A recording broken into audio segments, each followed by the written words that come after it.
Acts chapter 18, and we're going to kind of flip-flop between a couple of different passages tonight. I want to take you through Paul's journey to Corinth, and then I got a couple things to say about the letter that Paul writes to the Corinthians. And what I'm going to try to do is, again, not just kind of give you pictures of Corinth and that, but to try to show how some understanding of the historical context can deepen our understanding of what the message of Scripture is about. And so we'll kind of try to work through that. But I want to start reading. We'll read Acts 18, verses 1 through 4. And Haley, would you flip the slide to the next picture up? And then maybe if we could have a volunteer, someone who'd be willing to read Acts chapter 18, verses 1 through 4. Who'd like to read that for us? Okay, Bruce has volunteered. Thank you, Bruce. Acts 18, verses 1 through 4.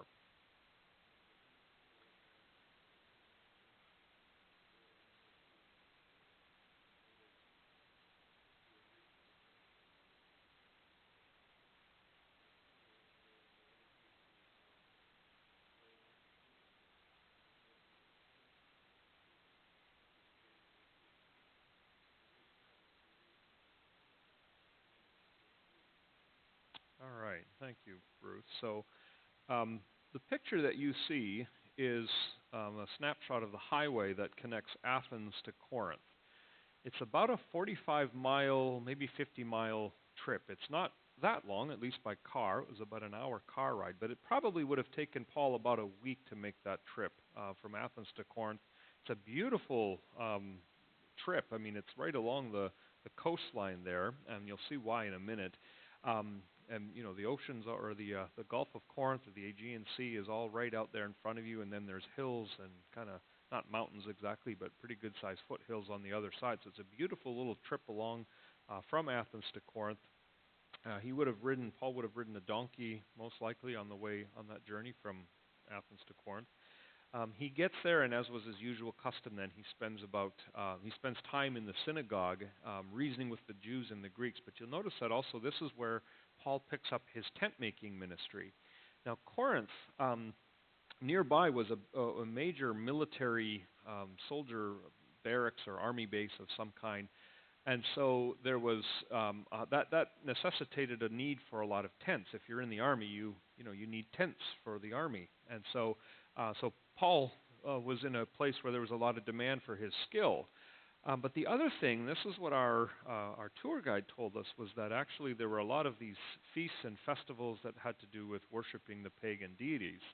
And so you also need tents for that as well. And so that too necessitated the demand, which sort of raises an ethical dilemma, maybe a question that I don't know the answer to, but is Paul manufacturing tents for these pagan worshipers? And I don't know the answer to that, but I know that that was one of the things that was in demand. So anyways, Paul makes this journey from Athens to Corinth about a week later. Now, Corinth was a unique city. Let's go to the next slide over there, Haley. This is going to be a little hard to see, but this is just Google Maps, okay? I've looked at a lot of different biblical atlas maps, but it's a little hard to see where Corinth is. So I'm going to just point it to you. It's right here, but what really is important is that this is a land bridge here. You can kind of see how, it's maybe a 6-mile isthmus is called, and Corinth was right on that little land bridge.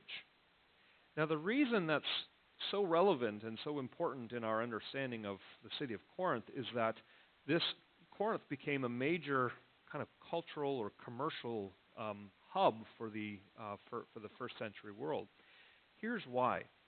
If you were a sailor and you wanted to get your goods from, I'll go back up here, maybe this will make a little more sense. If you want to get your goods from up there and you got to get them over, say, here, you had two choices. You could either sail all the way down, round, and then come back up. And they did that for a while, but that took a lot of time. And so what they did instead was they would sail it in here into the Gulf of Corinth. This is the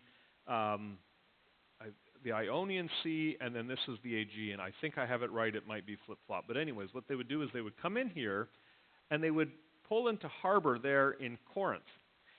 And they had a whole bunch of people who were trained, and their profession, their job was to offload all the cargo from these boats, and they would stack it on wagons or carts or something like that, and move it from one end to the next. So from one end of that little isthmus to the other, where another boat would be waiting, and then they would load it back up on the next boat. And so these sailors would spend the day in Corinth while their cargo was being transported across that little land bridge.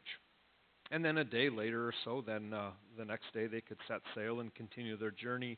And it took them about a day, but it would save them probably weeks of time, and it would save them all the danger of having to sail on the open sea. And so it became a very economical way to transport their goods. Nowadays, Haley, flip up to the next picture for just a second. Nowadays, they have a canal. This is the Corinth Canal, and it was finished, I think, in the year 1893. It took them 100 years to dig that canal. And it's really quite pretty, as you can see. The problem is it's not wide enough for most ocean liners today. And so the only boats that use it now are like pleasure cruises. You can pay $30 or whatever and sail the Corinth Canal. But that just kind of gives you a sense. It's hard to make out in the picture, but way off in the distance is the one ocean or the one sea, and then not too far from behind where I was standing is the other sea. And so it just gives you a sense of what that would have been like. Go backwards one slide to the earlier one there, Haley. Here's again, so you get a sense that Corinth becomes this city where you've got all kinds of cargo from all around the world coming and going, but you also have sailors and merchants coming from all around the world. And as it always happens, sailors and merchants bring their own culture to wherever they end up staying. And so Corinth grew as a city into a very large city. I think I put the population on there, maybe not. I couldn't find an accurate number, but it was thousands and thousands of people, but it was a very cosmopolitan city.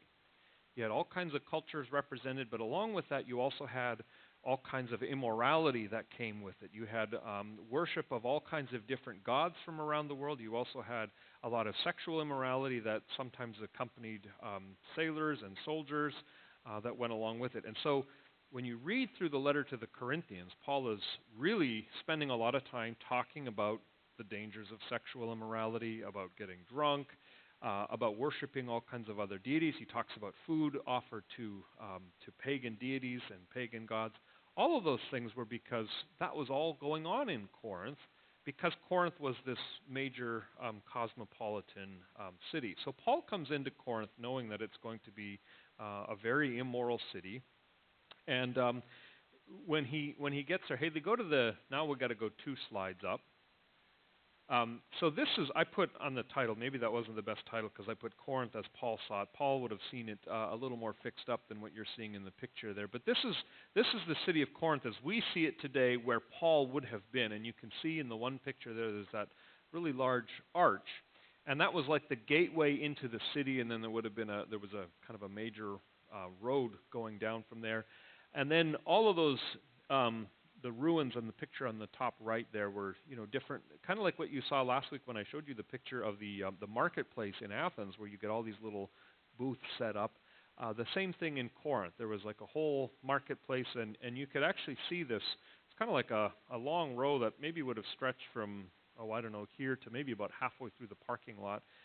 Each a little shop set up, and I'm guessing that one of those is probably where Paul and Aquila and Priscilla would have been making their tents and making them for sale to the soldiers or whoever else was buying these tents. So you get a little glimpse of what Corinth would have been like. Haley, go to the next picture.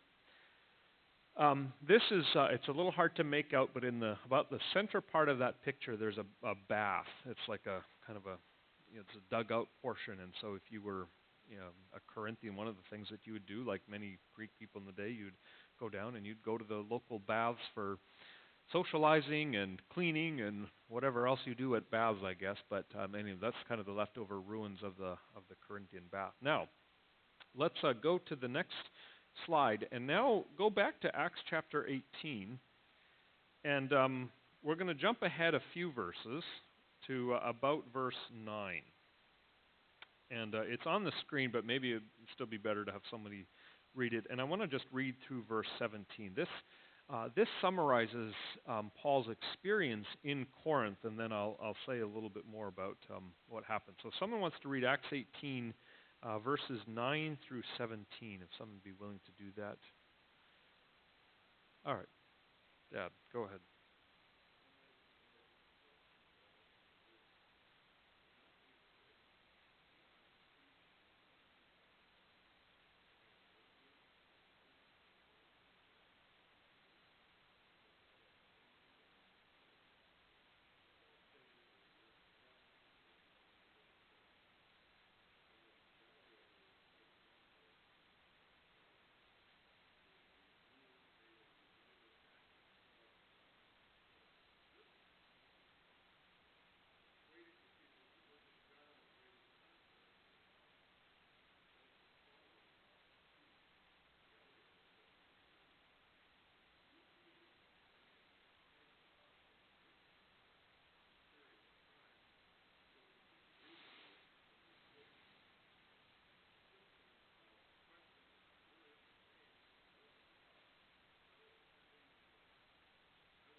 All right, thank you. So first of all, there's that name Sosthenes I mentioned at the beginning, and where Paul is writing to the Corinthians, then he's acknowledging Sosthenes as one of his colleagues as he's writing to them. So it seems that that was probably the same Sosthenes here. But anyways, Paul begins this ministry here, and he hears this tremendously encouraging message from God that there are a lot of people here in Corinth that are mine. So don't be afraid to continue to preach the gospel.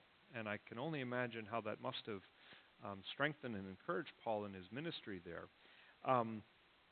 The challenge was that Paul's ministry there was not easy. It seems that probably for that year and a half that he was there, that we don't have a whole lot of record about that. So perhaps that was not, that may not have been as challenging, or at least there may not have been any major events in that time. But it seems that at some point, the Jewish people were probably, by Jewish people I mean the Jewish leaders and the established Jewish people in the city of Corinth, where they were opposed to what Paul was doing, as many Jewish people were. And so finally they get their opportunity to bring Paul and try to put him on trial. And what they were really trying to do was put him on trial in civil court. So they were trying to deal with a religious matter in what we would say today like the county courthouse. And the picture, so Paul is put up on trial there, and Gallio, the proconsul, says, I'm not getting involved with this. He was the judge. He says, look, this is a religious matter. It's not for me to deal with. So the Jews are angry, and they bring out this Sosthenes, and the picture there that you can see there is what was called the bema, or the bema. It was an elevated platform. It was pretty large in size. I'm guessing it would have been about maybe the size of the front of the platform here. And that would have been where both Paul and then Sosthenes would have been put on trial. Paul on trial and then Sosthenes beaten.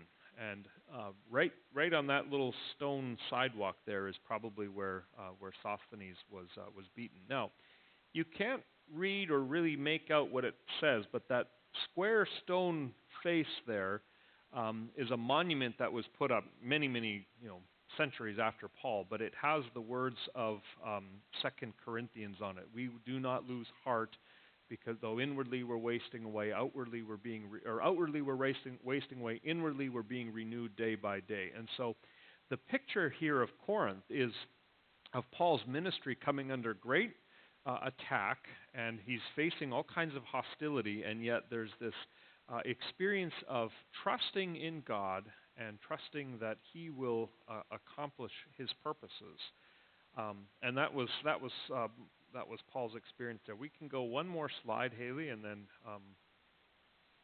this is a kind of a picture from a distance of where that tribunal would have been held. So Paul is facing mounting persecution in Corinth. And at the far left side is that little plaque where, or that little stone face that would have had that verse inscribed upon it. So anyway, so Paul's ministry, it comes to he stays he stays there in Corinth, and then he moves on from there into Antioch. But Paul had in that year and a half that he's there, he no doubt had a chance to preach the gospel. He probably saw a growing church there, and he established a pretty good relationship with the church at Corinth. Except that when I say establish a good relationship, he loved the people there deeply, but over time that relationship would undergo some real tension. We have 2 letters to the Corinthians, but scholars think that there were at least 3 and probably 4 letters written to them, and we don't have 2.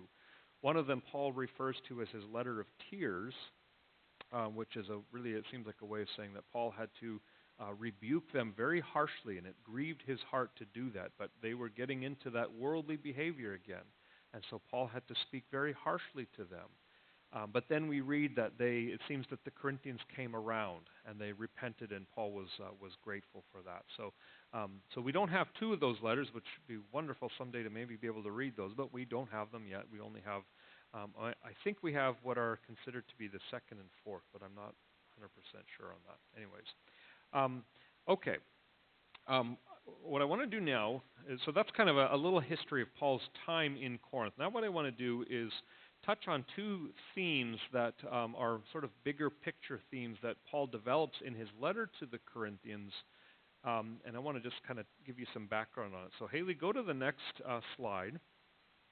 To do this, I got to take you back to Athens for a moment. This, if you were in church, it was a few weeks ago. I showed you a picture of this tree again. This is it's an olive tree. And it's planted in Athens near that famous the Parthenon building, the famous building that you always see when you think of ancient Greece.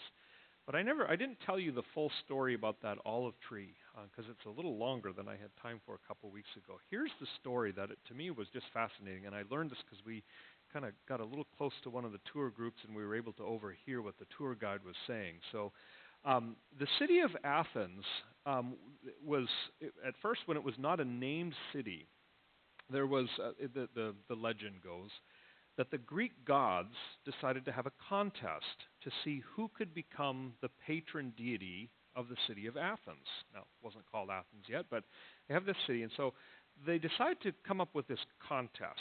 And each deity who wanted a chance to be the patron god or goddess of this city would give the city a gift. And whatever gift was most appreciated and most valued by the citizens, that would then become the deity of this city. So the first deity to take a shot at doing this was the god Poseidon. And you may know that Poseidon is the god of the ocean or the sea. So Poseidon takes his trident, you know, that 3-pronged fork, and he plows it into the ground, and lo and behold, water springs up everywhere. I showed you on the map last week, you saw again, it's surrounded by water, and the story goes that's because Poseidon jams his trident into the ground, and water springs up. The problem was that it was salt water, so you couldn't drink it. So the people of Athens they were just not that impressed. It was like, okay, yeah, that's neat, but it's not really, what good is that to us? And so, okay, the people of Athens don't, they're sort of lukewarm towards it. So now it's the next goddess, the next deity's turn, and this is the goddess Athena. And Athena takes a different approach. She decides to plant an olive tree. And she plants it and it springs, and you and I might think, well, big deal, an olive tree, right? And especially if you don't really care for olives that much, what good does this do? But olives also produce olive oil. And in those days, if you don't have electricity, if you don't have a furnace, you have to burn oil for heat and for light. And so lo and behold, you could put the olive oil in your lamp in your home, and you could burn your lamps, and you could heat your home all with this olive oil. And so olive oil and became associated with light. And light then became one of these kind of, the people began to look at it more of a metaphorical way, like it's not just light, in the room, but it's actually enlightenment. It's wisdom. And the people of Athens were just thrilled with this gift that Athena had given them. Now that olive tree is a couple hundred years old, but the legend goes that the original one that Athena planted was around for like hundreds and hundreds of years until it was burned by some invading army. I don't know if that's true or not, but anyways, that's why that olive tree was planted there in memory of the goddess Athena. And so the people loved Athena, and they named her then the patron goddess of Athens. Now Athena was the goddess of wisdom. That's the other thing that's important here. She was the goddess of wisdom, so her gift of oil and light, and that all became associated with this gift of wisdom. Now wisdom in Greek times, especially in Athens, was one of these virtues that was prized above just about everything else. Wisdom was seen as one of these traits that everyone needs to seek after and to try to obtain. I think the best modern-day comparison would be the way that Americans, the way we look at freedom and liberty, right? That's something that's so deeply ingrained into our culture, and we value it. The Athenians would have looked at wisdom in that way. The Athenians would have loved wisdom, and they would have prized that as a virtue. The problem was wisdom wasn't something that everybody could just go out and get. You had to either pay a tutor and study really, really hard and spend years and lots of money trying to become wise, and maybe you would or maybe you wouldn't. Maybe you'd become enlightened, maybe you wouldn't be.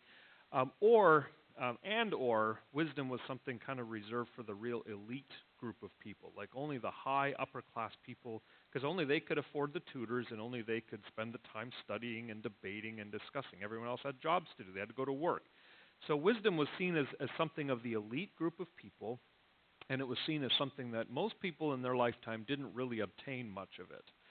Now, with all that in mind, go to 1 Corinthians 1, verses 18 through 26.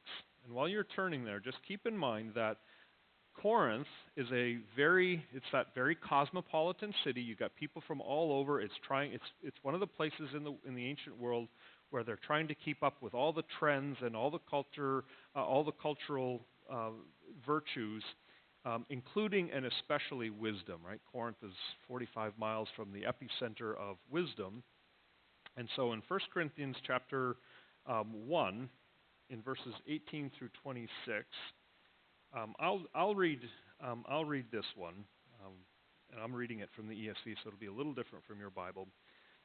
But it says this: "For the word of the cross is folly or foolishness to those who are perishing, but to us who are being saved it is the power of God. For it is written, I will destroy the wisdom of the wise, and the discernment of the discerning I will thwart. Where is the one who is wise? Where is the scribe? Where is the debater of this age? Has not God made foolish the wisdom of the world?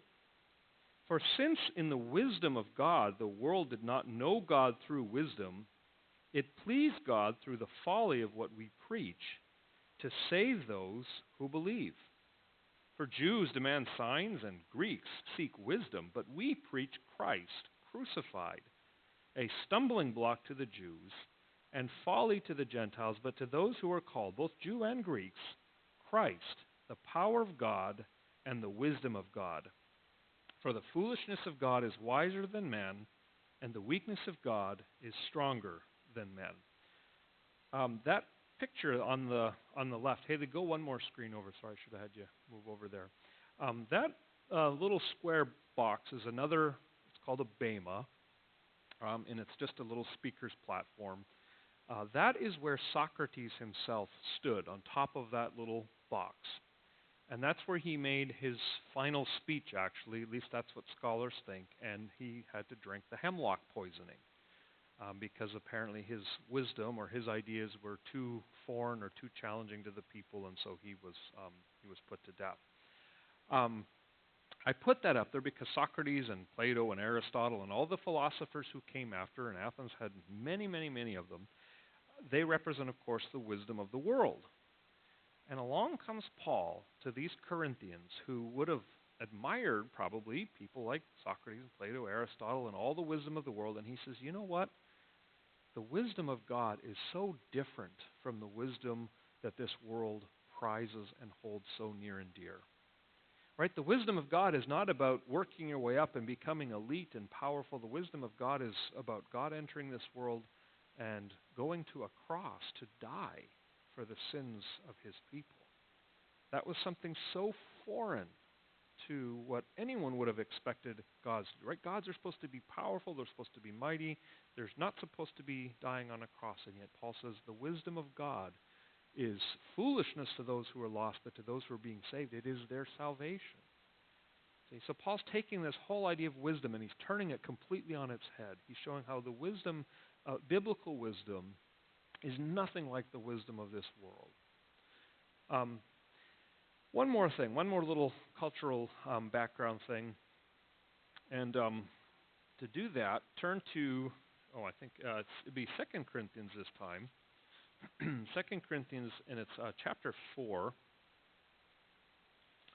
and it's verses 7 through 12. And maybe if someone wants to be willing to read that. 2 Corinthians 4, 7 to 12. Yeah, that's good. Thanks, Haley. 2 Corinthians 4, 7 to 12. Who would be willing to read that for us? Yeah, thanks, Jerry.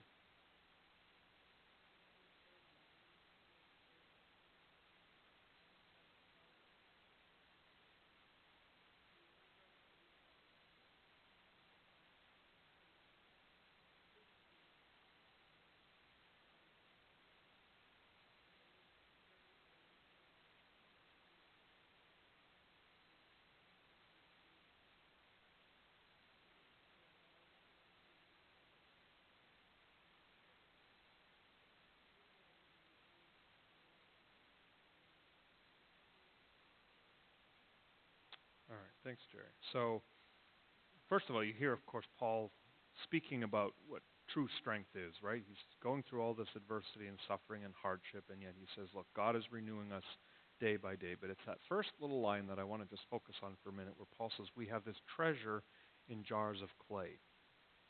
This was a souvenir I brought home for Amy.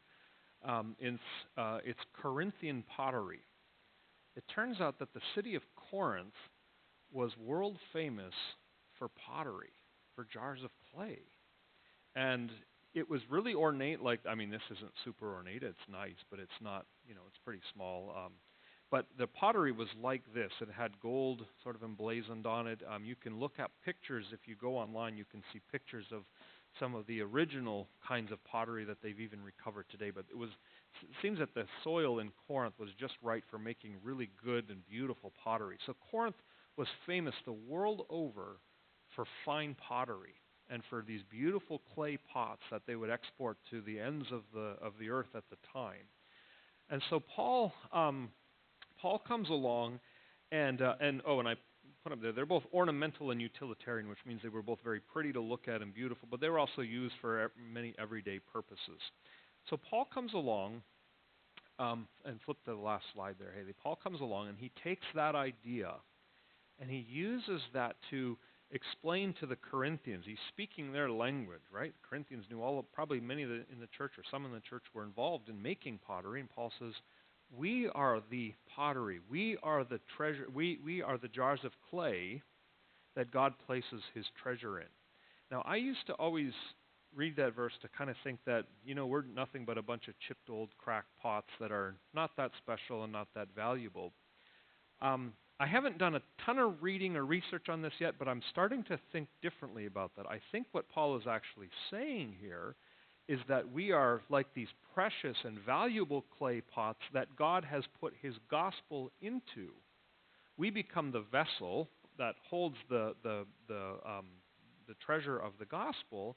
And you might even make the case, and maybe it's a bit of a stretch, but maybe not. You might also make the case that what does God do with us then? He sends us out around the world, right? He exports us to be the vessel that carries the gospel to the ends of the earth. So the message there is that, number one, we are precious to God. We're beautiful in that we're the clay pots that were of something of great value, but we're also the container for the gospel message. We're the ones that carry the message, just like these jars of clay were. You see again the inscription there. That's that stone inscription I showed you a little bit earlier, and you can see it's written in both Greek and English. But Paul is again getting at that idea of The message of the gospel is what gives us this internal strength and fortitude and courage in the face of whatever suffering and adversity we may have. But Paul is still getting at that idea that we are God's precious clay pots, His